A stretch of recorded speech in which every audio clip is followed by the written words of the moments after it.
Africa Content TV. Hello sir, Biza. Sergeant wà ń bí yàn ní UK. Mo fẹ́ bó káàdì fún màmí. Mo fẹ́ bó páùnsì fún yín. Ẹ̀wọ̀n mo máa ń bo lódógún bá. Mo gbọ́dọ̀ bo, mo dẹ̀ máa bo. Ipò mo ti pàdé yín ní UK. Mo wà òkè, ẹ máa jẹun wọn, ẹ máa wà òkè. Ọlọ́run sẹ́, mo fẹ́ tọrọ bẹ́ẹ̀ fún yín. Páùnsì mo fẹ́. Oúnjẹ ọmọ ló kù. Ẹni? Oúnjẹ ọmọ ló kù. Mo ń wá ní o. Máa wá. Mo ń wá ní o. Ẹni? Wọ́n ń lọ ilé òní. Bóyá 1 20 pounds rẹ o. 2 20 pounds rẹ o.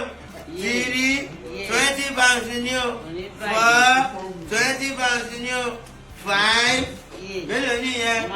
6 mélòó ní yẹn? Mílíkì wà gbáwó.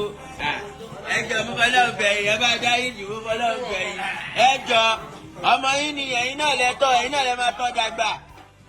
Hold this video for us. Ìgbàdà ní láké. Ó gbọ́dọ̀ blow sẹ́.